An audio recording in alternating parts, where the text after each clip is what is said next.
De l'extérieur, on ne voit qu'un énorme entrepôt gris. C'est à l'intérieur qu'on peut découvrir une armée de serveurs. Bienvenue au pôle Node, un énorme hub, une plateforme construite au nord de la Suède. Il s'agit du premier centre de données construit par Facebook à l'extérieur des États-Unis.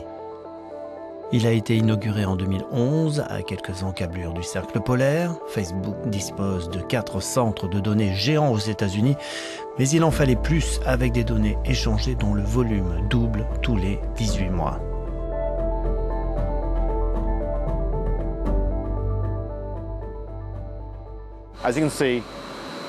Comme vous pouvez le voir, il n'y a que très peu de superflu ou quoi que ce soit d'autre qui n'est pas ici nécessaire.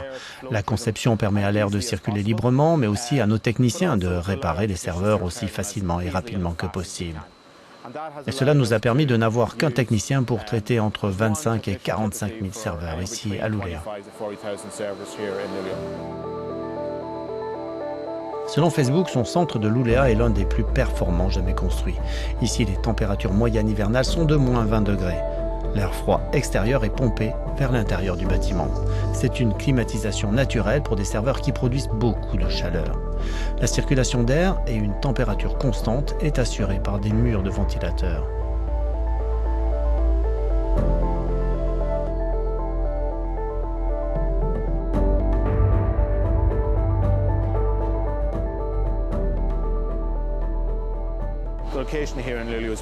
La situation ici à Luleå est assez unique dans le sens où on a 2 réseaux d'alimentation indépendants, tous les 2 à base d'énergie hydroélectrique.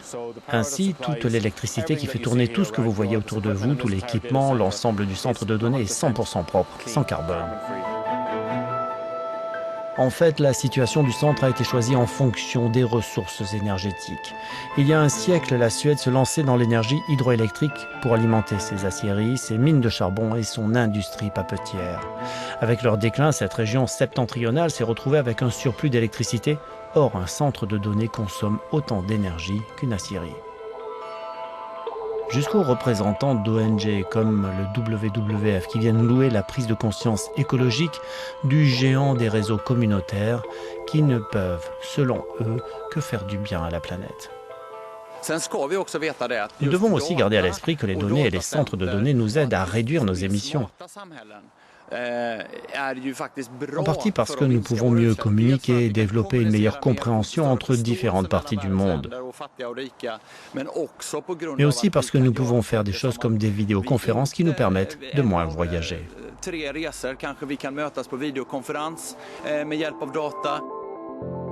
Depuis quelques années, ce coin du fin fond de la Baltique est ainsi très visité. Un selfie fait à Londres ou un commentaire posté à Lyon a toutes les chances de passer par Luleå. Chaque jour sur ce site communautaire s'échangent 350 millions de photos, plus de 4 milliards de likes et encore 2 fois plus de messages.